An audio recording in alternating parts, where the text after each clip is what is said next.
Hello students, welcome to this second lecture of geography. Dear student, in last video lecture we studied about population. Mostly we studied population, distributions of population, density of population and pattern of population which is distributed in the world. Student, in today's lecture we are going to discuss on factors affecting on populations.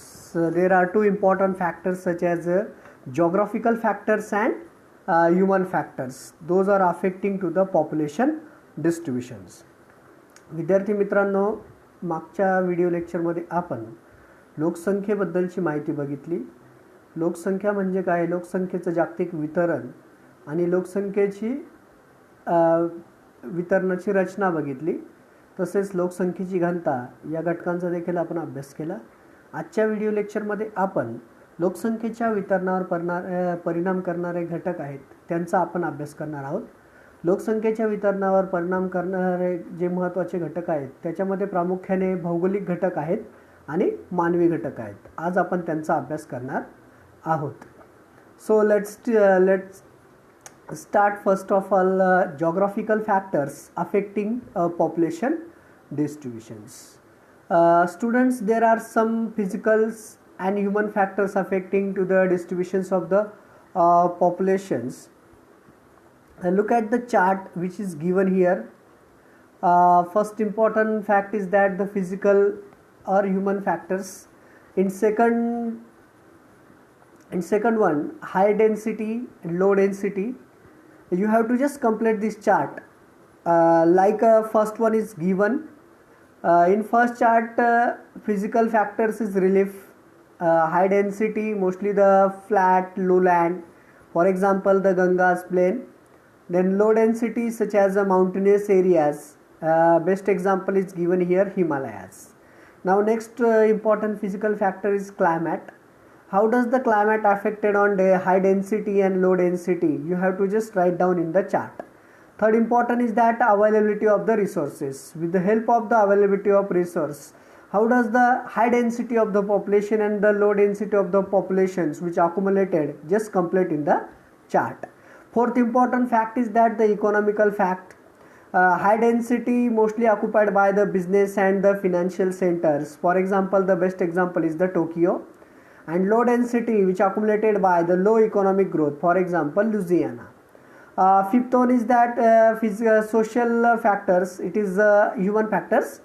So according to the human factors, what is the high density and low density, you have to just complete in the chart.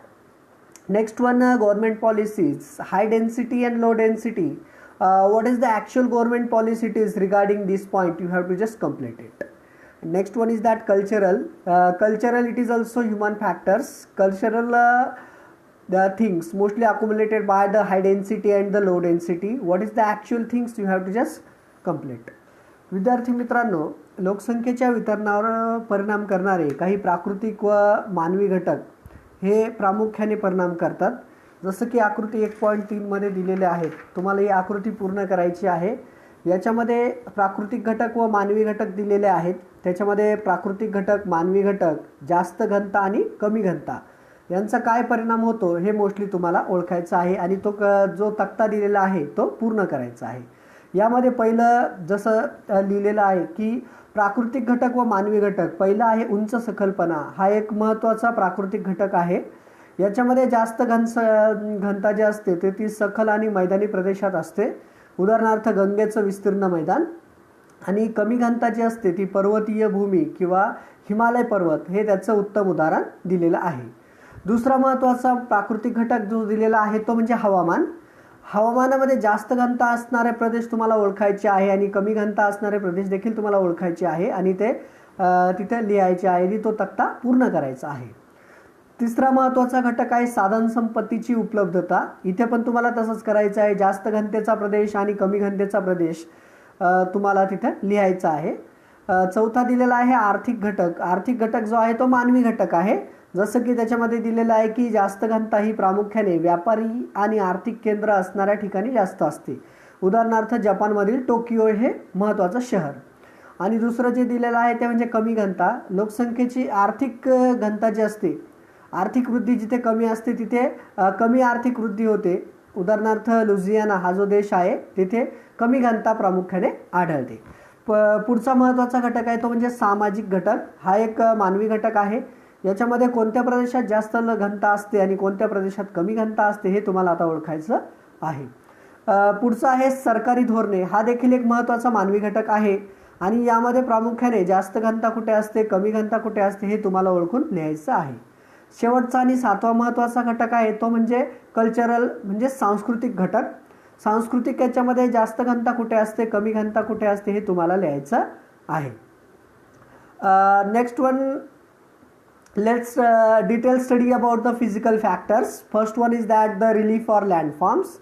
According to the relief or landforms, population is densely distributed on flat plains and gentle slopes. Why this is because such areas are favorable for the production of the crops. In these areas it is easier to build roads and develop industries. The mountainous and hilly areas tend to be less populated. If means of livelihood are available, population can be concentrated in a few such areas. For example, Dehradun, Leh, Ladakh, etc. Thus, it can be concluded that plateaus or the mountainous areas are the less populated than plains. विद्यार्थी मित्रांनो, प्राकृतिक घटकातील पहिला महत्त्वाचा घटक आहे तो म्हणजे प्राकृतिक रचना. प्राकृतिक रचना यामध्ये की मैदानी प्रदेश जे असतात, मैदानी प्रदेशात तसेच मंद उताराच्या प्रदेशात लोकसंख्येचे वितरण हे दाट आढळून येते. मैदानी प्रदेशात शेती व्यवसाय सहजपणे केला जाऊ शकतो. अशा भागात औद्योगिकरण, वाहतूक मार्ग यांचाही विकास सहजपणे होऊ शकतो. डोंगराळ किंवा पर्वतीय प्रदेशात त्या मानाने लोकसंख्या ही विरळ आढळते. पर्वतीय प्रदेशात जेथे पाण्याची व उदरनिर्वाहाची सोय होते तेथे लोकसंख्या केंद्रित झालेली आढळते. उदाहरणार्थ डेहराडून, लेह, लडाखचा काही जम्मू काश्मीरमधील प्रदेश. यातून असा निष्कर्ष काढता येतो की पठारी व पर्वतीय प्रदेश जे आहेत त्यांच्यामध्ये पठारी व पर्वतीय प्रदेशापेक्षा किनारी व मैदानी भागात ही लोकसंख्या ही दाट आढळते. Second important physical factor is that climate. Climate such as extreme climate, very hot or cold deserts or regions with very heavy rainfall are uncomfortable for human habitation. They have less population areas with an equal climate where there is not much seasonal variation attract more people. Mediterranean regions were inhabited due to their pleasant climate. And same thing about the cold climates. In the cold climates, only people like the Eskimos and Lapps who are highly adapted to such climates can live in these regions. Vast equatorial areas of the Amazon lowland and the Congo basin are very sparsely populated due to their unfavorable climate. दुसरा महत्त्वाचा घटक आहे तो म्हणजे हवामान. हवामान हे दोन प्रकारचे असतात की जसं की आल्हाददायक हवामान आणि प्रतिकूल हवामान. प्रतिकूल हवामान असलेले जे प्रदेश आहेत जसे की अतिउष्ण किंवा अतिथंड, वाळवंटी प्रदेश तसेच अतिपर्जन्याचे प्रदेश हे देखील मानवी वस्तीस अनुकूल नसतात. तेथे लोकसंख्या कमी असते. त्या मानाने जेथे ऋतूप्रमाणे हवामान फारसे बदलत नाही असे प्रदेश लोकांना अधिवासासाठी आकर्षित करतात. भूमध्य सामुद्रिक हवामान प्रदेशातील आल्हाददायक हवामानामुळे मानवी वस्ती ही वाढली आहे. अतिशील शीत हवामानाच्या प्रदेशात एस्किमोज व लॅम जमातीच्या लोकांनी तेथील हवामानाशी जुळवून घेतलेले आहे. विषुववृत्तानजीक असलेल्या ॲमेझॉन आणि काँगोच्या सखल प्रदेशात प्रतिकूल हवामानामुळे लोकसंख्या खूपच विरळ आढळते. Next important fact is that availability of water. You know student, water is most important content. So if the availability of the water, it is the most important fact for life, for all living belongs including man. So people prefer to live in areas where fresh and potable water is easily available. It is because of this the river valleys and coastal areas are among the most densely populated areas of the world. For example, Nile Valley in coastal plains of India are one of the most densely populated areas of the world. According to the desert areas, in desert area, population is found near oases. For example, Falodi from the Third Desert and Al Asa from Saudi Arabia have developed around oases. दुसरा महत्त्वाचा घटक आहे तो म्हणजे पाण्याची उपलब्धता. पाणी हा सर्व सजीवांसाठी अत्यंत महत्त्वाचा घटक आहे. पाण्याशिवाय आपण जगूच शकत नाही. वनस्पतीप्रमाणेच मानवाला सुद्धा पाण्याची नितांत आवश्यकता असते. त्यामुळे जिथे मुबलक पेयजलाची उपलब्धता असते अशाच ठिकाणी मानवी वस्ती स्थापन करण्यास आपण प्राधान्य देत असतो. नद्यांची खोरी, किनारी प्रदेश, मैदानी प्रदेश हे भाग दाट लोकसंख्येने व्यापलेले असतात. उदाहरणार्थ नाईल नदीचे खोरे, भारतीय किनारी प्रदेश इत्यादी. त्याशिवाय वाळवंटातील मरुद्याने ही लोकसंख्येने व्यापलेली आढळतात. जसं की भारतातील फालोदी प्रदेश, सौदी अरेबियातील अल असा इत्यादी ठिकाणी याची तीव्रता प्रकर्षाने जाणवते. Next important fact is that the soils, different types of the soils we studied. In that mostly the fertile soils are important for agriculture and allied activities. Therefore, areas which have fertile loamy soils have more people living on them, as this can support intensive agriculture. The floodplains of the rivers Mississippi, the Ganga, the Irrawaddy, the Yangtze are the best example of areas having the high densities of the population. Similarly, areas having regur or the black soils are also densely populated. The slopes and the foothills of many volcanoes have high densities of population as their slopes are covered with fertile volcanic soil. The slopes and foothills of volcanoes in Java, Japan, Sicily and Central America supports many people. प्राकृतिक घटकातील दुसरा महत्त्वाचा घटक आहे तो म्हणजे मृदा. मृदा हा देखील पाण्याप्रमाणेच अतिशय महत्त्वाचा घटक आहे. शेती व त्या संबंधित कामांसाठी सुपीक जमीन महत्त्वाची असते. म्हणून ज्या प्रदेशात सुपीक गाळाची मृदा असते तेथे शेती व्यवसाय मोठ्या प्रमाणावर केला जातो. उदाहरणार्थ मिसिसिपी, गंगा, इरावती, यांगत्से या नद्यांची पूर मैदाने. त्याच पद्धतीने रेगूर किंवा काळी मृदा असलेले प्रदेशही दाट लोकवस्तीचे आहेत. ज्वालामुखीय मृदा देखील सुपीक असते. अशा मृदेच्या आच्छादनामुळे ज्वालामुखीय पर्वतांच्या उतारावर किंवा पायथ्याशी देखील लोकसंख्या ही अधिक आढळते. जावा, जपान, सिसिली आणि मध्य अमेरिकेतील ज्वालामुखीय पर्वतांचे उतार व पायथ्याजवळ लोकसंख्या वसण्यासाठी पूरक बनलेले आहेत. परंतु सुप्तावस्थेतील ज्वालामुखीचा उद्रेक झाल्यामुळे काय होतं की या प्रदेशामध्ये वस्त्या ज्या असतात त्या आपत्तीग्रस्त होतात. तर तेथे वित्त आणि जीवितहानी होते. ज्वालामुखीच्या उद्रेकामुळे काय झालं की बाली आकृतीमध्ये 1.3 मध्ये बघा इव्हॅक्युएशन दाखवलेलं आहे. If dormant volcanoes erupt someday, these settlements may face disasters. They may face economic losses and loss of life. ज्वालामुखीच्या उद्रेकानंतर बाली येथील अंगुक पर्वत प्रदेशातील लोक तो परिसर सोडताना इथे दिसत आहेत. Next important is that the human factors. In that human factors, first one is that the agriculture. Agriculture is most important fact because number of people those already engaged in agriculture.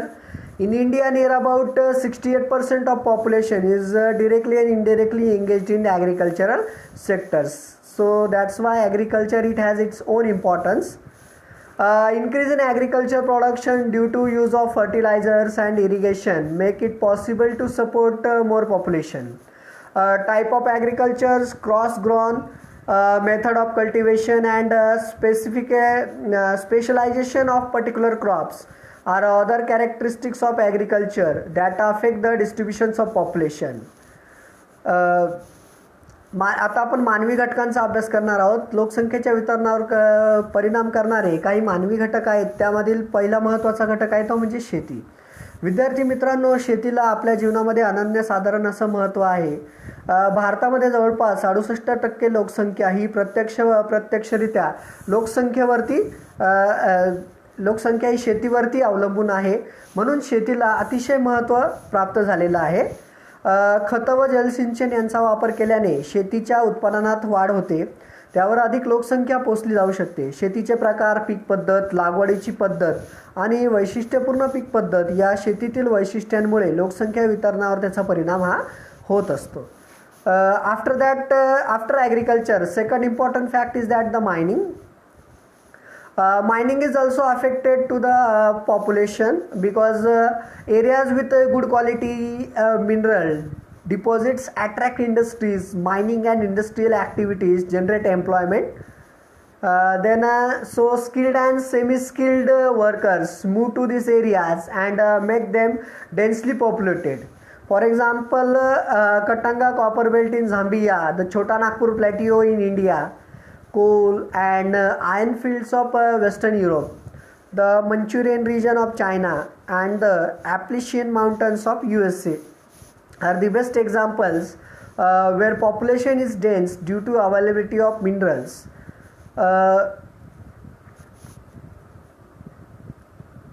Some minerals are highly valuable and they are extracted despite odd physical condition. In such areas, population may be dense. This is true for precious and rare minerals like gold and mineral oil. For example, gold mines are in the Australian deserts. Minerals oil in the desert regions of Southwest Asian countries. दुसरा महत्त्वाचा घटक आहे तो म्हणजे खाणकाम. चांगल्या प्रतीच्या खनिजांची उपलब्धता असलेल्या क्षेत्रामध्ये उद्योग हे केंद्रित होत असतात. खाणकाम आणि उद्योग या व्यवसायांमुळे या प्रदेशात रोजगार निर्मिती देखील मोठ्या प्रमाणात होते. अशा उद्योगांना लागणाऱ्या कुशल व अकुशल कामगारांच्या वस्त्या देखील अशा परिसरात आढळत असतात. असे प्रदेश प्रामुख्याने हे दाट लोकसंख्येचे बनतात. झांबियातील कटंगा तांबे खनिज पट्टा, तसेच भारतातील छोटा नागपूर पठारी प्रदेश, याशिवाय पश्चिम युरोप, चीनमधील मंचुरिया प्रांत, अमेरिकेतील संयुक्त संस्थांमधील ॲप्लिशियन पर्वतीय प्रदेश, तसेच लोह व दगडी कोळशाचा प्रदेश इत्यादी खनिजांमुळे हे प्रदेश दाट लोकवस्तीचे बनलेले आहेत.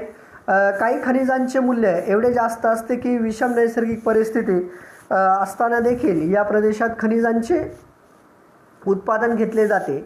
अशा भागात लोकवस्तीत ही प्रामुख्याने दाट आढळते. असे प्रामुख्याने मौल्यवान व दुर्मिळ खनिजांच्या बाबतीत घडते, जसे की सोने, खनिज तेल, वायू इत्यादी. उदाहरणार्थ ऑस्ट्रेलियातील वाळवंटी प्रदेशातील सोन्याच्या खाणीचा प्रदेश, तसेच नैऋत्य आशियातील वाळवंट असलेले खनिज तेल उत्पादक प्रदेश. Next important fact is that transportation. Before that, look at the map given on the screen. Here are two different satellite maps is given in year 2005 and in year 2019. Look at the what difference do you see? What might have caused these changes? Just discuss in brief with your friends. After studying these satellite images in figure which is given in 1.5, you may find that roads or highways may be increase the population here. Such regions are easy to access because of the roads, thus increasing density.